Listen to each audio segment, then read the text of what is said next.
My girlfriend has been hard at work wrapping mainly fake presents. Does anybody else do this? Because I would love to know. And it doesn't count if you work in a retail store and it's for decorative display reasons. Hello and welcome back to the channel. I hope everyone is good, and if you're in the UK, you are out of lockdown, a national lockdown. Some restrictions have been lifted, so we can all go to the gym. My life is better for it.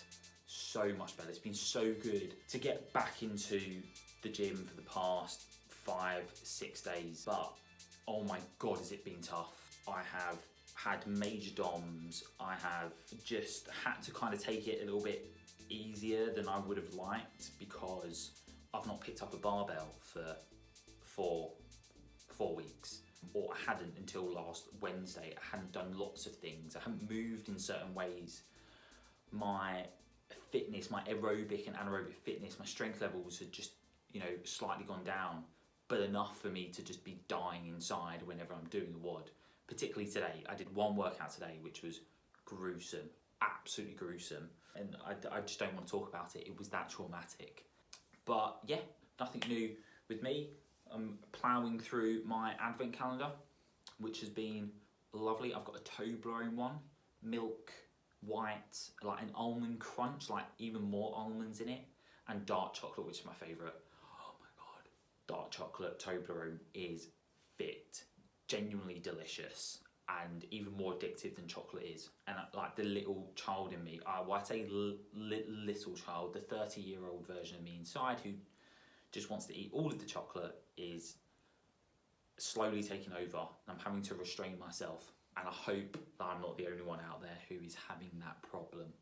But that isn't the topic of today's video. If you haven't watched any of my videos before, you don't know who the hell I am. My name is Matt. I am an online personal trainer, an online fitness coach, and I love it. I love my job. And I started this YouTube channel for a few reasons, but mainly because I wanted to share my experience and I say insight and knowledge in the loosest sense of the term, with eating disorders, mental health, and anorexia, because that's something that I've experienced and I'm really passionate about. So once a week I'm posting a video about that stuff to hopefully get more of a male's perspective and voice out there, so people, particularly men and boys, don't feel as though they are alone, as wanky as it sounds. They don't feel as though they don't have a familiar, relevant voice out there. I might not reach anyone, but it's as cathartic for me as it is anything else. The other part of my content, which is like this video, which will be out on Tuesdays, so that'll be tomorrow, is all about training, nutrition, lifestyle, healthy habits, if I can say it right, and mindset. Everything that's going to help you build a fitter, healthier, happier body and lifestyle that will help you get from A to B quicker, help you to escape from something and arrive to where you want to go, and stuff that allow you to kind of strip away all the bullshit that's out there when it comes to nutrition and training, and just break things down so it's really simple. So fitness is simple, nutrition is simple, habits are simple. Today's video, however, is slightly different. I have changed the topic. It's not what I was scheduled to do. That video will probably be out next week, and it will be about like training mistakes, every kind of mistake that I have made throughout my time training and training clients and what I've seen. But today's video is something that I overheard, or I might have even read it, I can't quite remember, and it kind of piqued my interest, and I thought, I hadn't thought of that, which is a bad indictment on me, but I'm all about learning more. And I thought to myself, this is a great opportunity to kind of put the, not necessarily controversial view, but chuck the question out there, chuck the idea out there. It did intrigue me, and that is that high intensity interval training, i.e. HIIT, so like your 30 seconds on, your 30 seconds off, or like your Tabata style workouts, are not appropriate for everyone. For a variety of reasons, some I will come on to. It's not ideal for them. It is not the most effective method of training when it comes to motivation, adherence and compliance, and actually getting results. and it could hinder more than it does help people get from A to B. Why? I hear you asking. Well, we're about to get into that now. So, we have been told, marketed to, and by the way, I'm as guilty of this as anyone, kind of led to believe that when it comes to dropping body fat, getting fit really fast, maintaining a really good physique, the best way to achieve those things is through HIIT, through high intensity interval training, through doing that 4 to 5, 6 times a week for 15 to 20 minutes at a time, and it's gonna just torch the fat. It's gonna ignite the fat burning furnace inside of you, ramp up your metabolism. You'll be burning calories for hours and hours after. And that's kind of what I thought. I thought it is the most effective method of training when it comes to burning body fat. And it's something that I've done for pretty much all of my life. You know, I've done some form of high intensity training, and most people have, they just don't know it, particularly when it comes to sports. That's high intensity interval training, sprinting, you know, be it American football, netball, football or soccer, rugby, anything like that is high intensity because it's short bursts of energy. But is it the most appropriate form of exercise for some people? For a lot of people, it actually is really appropriate because, you know, in this kind of way I used it for a lot of my clients. This isn't quite straight. There we are. Is, you know, it's time efficient. You can get a good workout in as little as 12 minutes. It's convenient. You can pretty much do it anywhere, you know, with very little equipment, which means it's very cost effective. You don't need a lot of equipment. You can do some awesome bodyweight workouts. You can find a hill or some stairs. You could go swimming. You can do a lot of things when it comes to HIIT. But it isn't appropriate for everyone. And actually, this is what I convinced myself. And after reading a couple of things, watching and speaking to a few people, I came to the conclusion myself that, you know, I would actively encourage some people to either reduce the amount of HIIT sessions they are doing or forego them altogether, i.e. just don't do them. Opt for a different type of training. And when I'm talking about HIIT sessions, as I alluded to earlier, it is quite a broad term, but think of traditional 30 on, 30 off, you know, balls to walls, 8, 9 out of 10 efforts for 30 seconds, you rest, and you repeat that 10 to 15 times. That kind of style of training, just to keep it really simple for the purposes of this video. But why is that not appropriate for everyone? Why is it not the most effective form of training for some people, either period, as in they shouldn't do it at all, or for a period of time to cycle on and off? So the first one for me, and it's actually the one that's at the forefront of my mind more so now I'm training clients, particularly given the current circumstances with COVID-19, the pandemic, people are being furloughed, people are losing their jobs, people who are still in work are under a significant amount of pressure. But even beyond the mad world that we're currently living in, stress plays a massive role when it comes to your progress, particularly your fat loss progress. How you deal with and manage and kind of balance out your stress levels goes a long way to helping you or hindering your fat loss progress. Really simply, and in layman's terms, stress can be anything: personal, financial, professional, romantic, social. It doesn't matter what it is. And high intensity training, HIIT training, in fact, any form of exercise adds more stress to your body. Most forms will add more stress to your body. So imagine your stress levels are kind of like a bucket, and the more you're taking on, the more you're dealing with, the more you're unable to reduce and release some stress. And sometimes it does happen where it just keeps on topping up and you feel more and more and more and more and more stressed. If you're adding on, especially high intensity exercise, you're just adding on even more physical stress.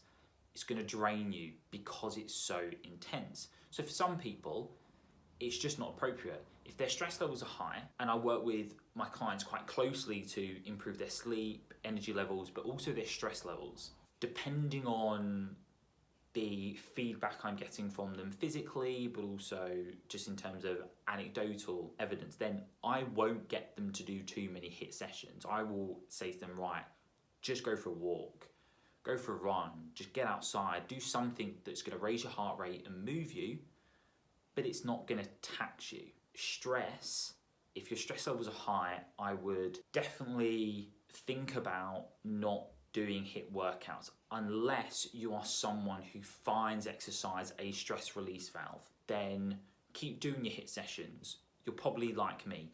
It doesn't really matter to me whether I do a HIIT session or I do a walk. It doesn't really add stress onto me that much because it's a mental break for me. But if I were to do it 6-7 times a week whilst working, whilst trying to do a lot of stuff and build a successful business, at some point I'm going to be fucked. Like, genuinely, I will have to pare back the intensity of my training and do less high intensity work and more low intensity work to help me and my body, so body and mind, recover. Number 2, and it's fairly obvious again in my eyes, and I don't know why I didn't think of that, and I don't know why I didn't think about this, fitness. You genuinely might not have the foundational fitness, the aerobic fitness and anaerobic fitness to do a HIIT session properly. Because it's so intense, you might not be used to working at, 8, 9, even 10 out of 10 when it comes to effort level. If you aren't used to that, if you aren't used to your heart rate shooting through the roof and staying at 160, 170, even like 180 beats per minute, then you are really going to find HIIT a turn off in the short term because it is going to wipe you out. I did a workout today that, even for me, I was working at a pace on the assault bike that was too intense for me. I should have lowered it a little bit to manage the intensity of it, and my body couldn't cope with it. Now, I'm a seasoned gym goer, I'm relatively fit, I'm not extraordinarily fit, but I'm fit.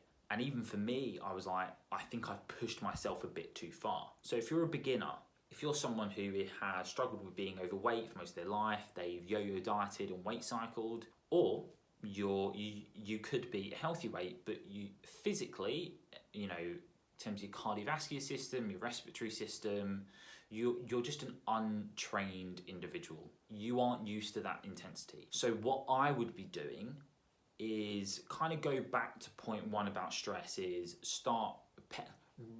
regress things, pull things back.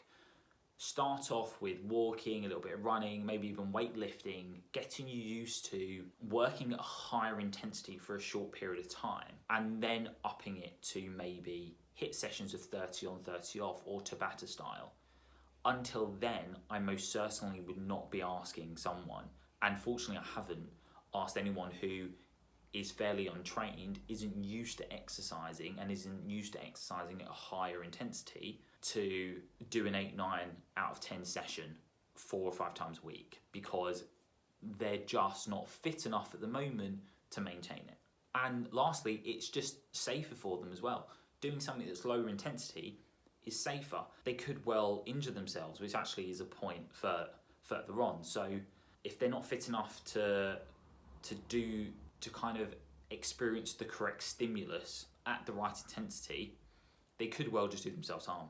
Injuries, I've just mentioned it. Typically, and it's not always the case, you can get lower impact and low and no impact HIIT workouts, but a lot of HIIT workouts can be impact based, particularly when it comes to weight based ones or weight bearing, so using your own body weight. If I got someone to do box jumps and then down to do a burpee, and then to do pull-ups and then to do jumping lunges, that is too advanced, and that would hurt someone, particularly someone with knee problems. So if you are going to do HIIT, then and you do have like pre-existing injuries, or you have really sore knees, and you've been told to do lower or no impact exercises, then if you do want to do HIIT and you really like it, do no impact versions, or get on a piece of equipment. You could do something like cycling, get on a spin bike or an assault bike, get on a row arc, go swimming, do something that reduces the weight and the load on your joints and on your muscles. Finally, and it's one I didn't actually recognize until I met my girlfriend, preference. You might just absolutely fucking hate HIIT training.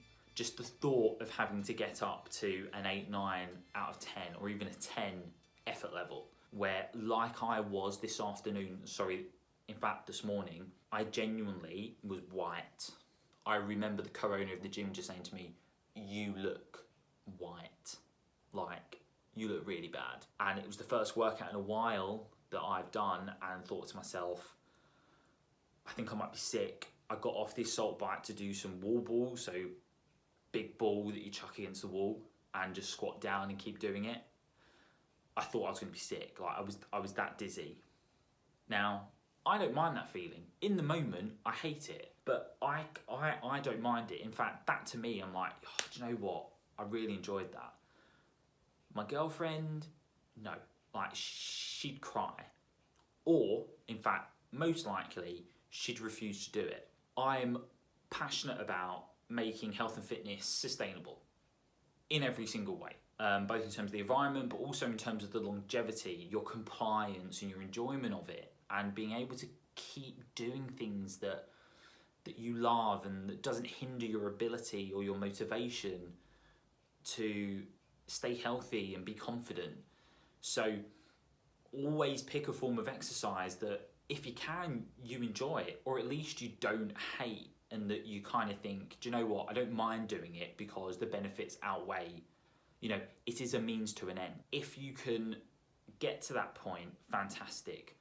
Whatever you do, don't force yourself into something like HIIT training if you just don't like it. And the reason is because regardless of how badly you want it, you will get to a couple of weeks in and you'll either feel drained, and or you're just hating it so much that you miss a session here, you miss a session there, and your compliance and your adherence take a hit. 4, 5, 6 weeks down the line, you're just not doing any workouts and you're not making the progress. And because you're not making progress, you just give up. And that's not something that you want to get to. In order to help you get from A to B, you need to find something that is sustainable for you and that you enjoy it. So if you don't like HIIT training, find something else, or find a different form of HIIT training that you do enjoy, because that is going to help you get from A to B and escape from where you are and arrive to where you want to go. So guys, there you have it. That is the end of the video. Please like, comment and subscribe. It does me a huge favor because I want to keep doing these videos. Especially follow me on Instagram, it's mpa.fitness. I post other stuff on there that I don't include on the YouTube channel, so yeah, please do, and watch out for Thursday's video.